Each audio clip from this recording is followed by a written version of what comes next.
दोस्तों, मैं राज पांडे, आप देख रहे हैं RCN टुडे। आइए जान लेते हैं अभी के लेटेस्ट अपडेट के बारे में। अभी के लेटेस्ट अपडेट नई प्राइमरी शिक्षक भर्ती को लेकर है। नई प्राइमरी शिक्षक भर्ती का विज्ञापन 2021 में जारी किया जाएगा। यह लगभग तय माना जा रहा है। सरकार की मंशा भी है कि नई प्राइमरी शिक्षक भर्ती का विज्ञापन 2021 में जारी कर दिया जाए। परीक्षा हो पाएगी या नहीं हो पाएगी, इस विषय में चर्चा करेंगे। आपको मालूम होगा कि सरकार के द्वारा एक समिति गठित की गई है। समिति के अनुसार सीटों की संख्या क्या होगी, इसके संबंध में अभी कुछ भी कंफर्म नहीं है। समिति की रिपोर्ट प्राप्त नहीं हुई है, लेकिन PAB की जो रिपोर्ट आई है उसके अनुसार सीटों की संख्या क्या है उसके संबंध में बात करेंगे। साथ साथ आपको बताएंगे सुपर टेट परीक्षा के संबंध में आदर्श आचार संहिता कब लगेगी, इसके संबंध में भी इस वीडियो में आपको जानकारी मिलेगी। यूपी टेट का नोटिफिकेशन कब आएगा, अभी तक विलम्ब क्यों हुआ, विलम्ब क्यों हो रहा है, पूरी जानकारी के लिए वीडियो को पूरा देखिएगा, स्किप मत करिएगा। मेरा आप लोगों से एक रिक्वेस्ट है, वीडियो आप पूरा देखते हैं, वीडियो आपको पसंद भी आता है, लेकिन आप वीडियो को लाइक नहीं करते हैं, ना डिसलाइक ही करते हैं। तो मैं आपसे रिक्वेस्ट करना चाहता हूं, अगर आप वीडियो को देख रहे हैं, वीडियो को वॉच कर रहे हैं, तो वीडियो को लाइक करें या डिसलाइक करें। वीडियो पसंद आता है तो लाइक कर दें, नहीं पसंद आता तो डिसलाइक करें। बहुत पसंद आए तो चैनल को सब्सक्राइब कर लें, बेल आइकन दबा दें, ऑल पर सेलेक्ट कर दें, जिससे हमारे वीडियो का नोटिफिकेशन आप तक सबसे पहले पहुंच जाए, वीडियो को आप सबसे पहले देख पाएँ। जैसा कि आप अपनी स्क्रीन पर जो देख रहे हैं, यह खूब वायरल हो रहा था, लेकिन इसकी पूरी जानकारी मैं आपको दूंगा साक्ष्य के साथ। यह क्या है, क्या समिति रिपोर्ट है? तो यहाँ पर देख सकते हैं, यहाँ पर मैं आपसे बताना चाहता हूँ कि यह PAB रिपोर्ट है। PAB की बैठक में जो रिपोर्ट दी गई थी सीटों की संख्या के संबंध में, उसके बारे में बताया गया। जैसा कि आप अपनी स्क्रीन पर देख सकते हैं, यहाँ पर लिखा हुआ है 73,711, 52,317 और यहाँ पर लिखा हुआ है 52,317, 73,711, यानी कि इसी का एक पार्ट यह भी है। अब यहाँ पर देखिए, यह 2021 में बैठक हुई थी, इसका मैं साक्ष्य देना चाहता हूँ। यहाँ पर देखिए लिखा हुआ है 2020-21, यह भी हाल ही का है, ज़्यादा समय का नहीं है।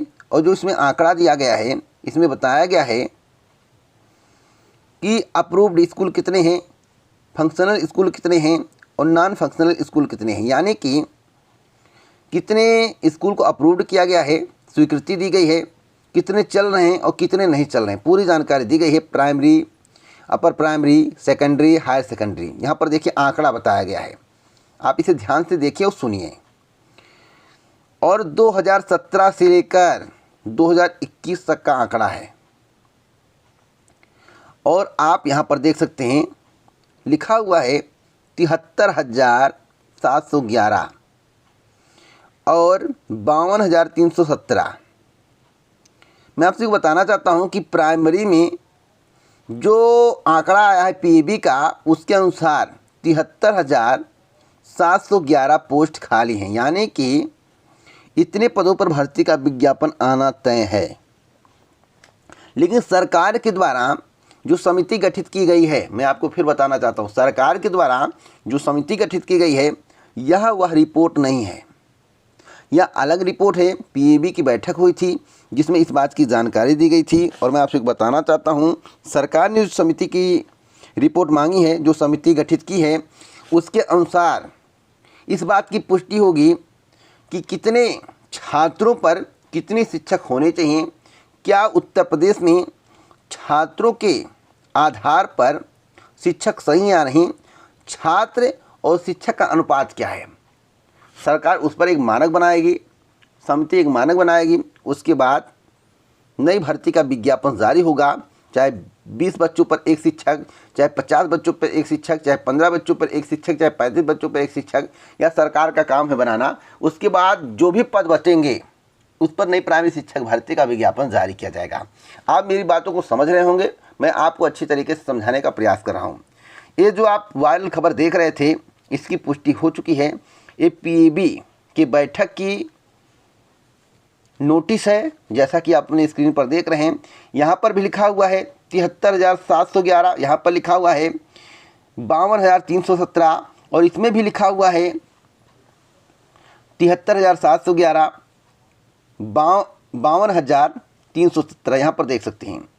और यहाँ पर स्कूलों के संबंध में बताया गया है कि कितने चलित स्कूल हैं, कितने नॉन चलित स्कूल हैं और कितने स्वीकृत स्कूल हैं, primary, upper primary, secondary, higher secondary. तो आप मेरी बात समझ गए होंगे। अब मुझे कुछ बताने की आवश्यकता नहीं है। हाँ, अब आपको जानना है कि घोषणा कब तक होगी और समिति की रिपोर्ट फाइनल कब तक आएगी। तो मैं आपसे बताना चाहता हूँ, मेरे द्वारा बहुत पहले भी आपको बताया गया कि अक्टूबर माह में समिति की रिपोर्ट आएगी। उसमें क्या आंकड़ा आता है यह देखने वाली बात होगी। वैसे जब भी सरकार के द्वारा समिति गठित की जाती है तो भर्तियों में विलंब के लिए गठित की जाती है। साथ ही साथ जब समिति की रिपोर्ट आती है तो कुछ न कुछ पदों की संख्या घट जाती है। जहाँ तक मेरा अनुभव है, हमने टीजीटी पीजीटी भर्ती में देखा, हमने जूनियर हाई स्कूल शिक्षक भर्ती में देखा, जो पहले 4500 पद थे, जो पहले 40,000 पद थे, वह घटकर 1500 और 15,000 पे आ गए हैं। आपको मालूम होगा, मुझे बताने की आवश्यकता नहीं है। अब सवाल है कि सुपर टेट कब होगा। तो उससे पहले आपको जानना यह ज़रूरी है कि आदर्श आचार संहिता लागू कब होगी। देखिए, आदर्श आचार संहिता जनवरी माह में लागू होगी या कंफर्म है। अगर आदर्श आचार संहिता के पहले सरकार के द्वारा सुपर टेट करा लिया गया तो कोई बात नहीं। अगर आदर्श आचार संहिता में सरकार सुपर टेट कराना चाहती है तो चुनाव आयोग से परमिशन लेना पड़ेगा। कुछ लोगों ने कहा कि सर यूपीपीएससी के माध्यम से जनवरी फरवरी में कई परीक्षाएं आयोजित की जाएंगी, क्या उसमें आदर्श आचार संहिता लागू नहीं होती है? तो मैं आपसे बताना चाहता हूँ, यूपीपीएससी और यूपीएससी की तुलना आप अन्य बोर्ड आयोग से नहीं कर सकते हैं। यूपीपीएससी के बारे में आपको पढ़ना होगा, यूपीपीएससी क्या है, उसका गठन कब हुआ, उसके बारे में जब पूरी जानकारी लेंगे, उसकी जन्म कुंडली निकालेंगे, तब आपको इस बात की जानकारी मिलेगी कि उसको अनुमति लेने की आवश्यकता नहीं होती है। राज्य सरकार के अधीन जो भी आयोग बोर्ड होते हैं उन्हें अनुमति लेने की आवश्यकता होती है। और सरकार के द्वारा आदर्श आचार संहिता में ऐसा कोई कार्य नहीं किया जा सकता है जिससे सरकार का प्रॉफिट हो, लोक लुभावना हो, क्योंकि आदर्श आचार संहिता लगने के बाद सब कुछ चुनाव आयोग के अंडर में हो जाता है। हाँ, सरकार के पास एक पावर होता है कि सरकार अनुमति लेकर कोई भी काम करवा सकता है। अगर सरकार रैली करना चाहती है तो रैली के लिए पुलिस से परमिशन लेना पड़ेगा। परीक्षा करवाना चाहती है, नियुक्ति देना चाहती है तो चुनाव आयोग से परमिशन लेना पड़ेगा। चुनाव आयोग परमिशन देगा तो सरकार कुछ भी करा सकती है, कोई भी रोक टोक नहीं है। तो आप मेरी बातों को समझ गए होंगे, मुझे बताने की आवश्यकता नहीं है। अब सुपर टेट की परीक्षा जनवरी माह में हो सकती है अगर सरकार चाहेगी और सरकार के द्वारा चुनाव आयोग से परमिशन ले लिया गया। अगर आदर्श आचार संहिता नहीं लागू होती है, उसके पहले परीक्षा हो जाती है तो कोई बात नहीं है। अब यूपी टेट का नोटिफिकेशन अभी तक क्यों नहीं आया, आपके ध्यान में एक सवाल है और इस सवाल का जवाब आपको मिलना चाहिए सही। मैं आपसे बताना चाहता हूँ, यूपी टेट का नोटिफिकेशन इसलिए नहीं आया, भले ही 28 नवंबर की तिथि पर शासन के द्वारा मंजूरी दे दी गई हो, लेकिन एक नोटिस प्रेषित की जाती है पीएनपी को, और जब तक नोटिस पीएनपी को प्राप्त नहीं होता तब तक नोटिफिकेशन जारी नहीं होता है। आप लोगों को मालूम होगा। तो आज या कल नोटिस आ जाएगा। जैसे ही नोटिस आएगा नोटिफिकेशन जारी कर दिया जाएगा। मेरे द्वारा नोटिफिकेशन के संबंध में आपको बहुत पहले ही जानकारी दी गई है। किस तारीख तक नोटिफिकेशन आने की बात मेरे द्वारा आपसे कही गई है, पिछला वीडियो उठाकर देख लेंगे, आपको पूरी जानकारी मिल जाएगी। तो आपको पूरी बात समझ में आ गया होगा।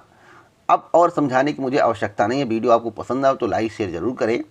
इसी प्रकार की ऑथेंटिक जानकारी के लिए चैनल को सब्सक्राइब करें, बेल आइकन दबाएं, ऑल पर सेट कर वीडियो को लाइक शेयर कर देंगे तो मुझे मोटिवेशन मिलेगा। मैं आपको इसी प्रकार की ऑथेंटिक जानकारी देता रहूँगा। जय हिंद, जय भारत, नमस्कार।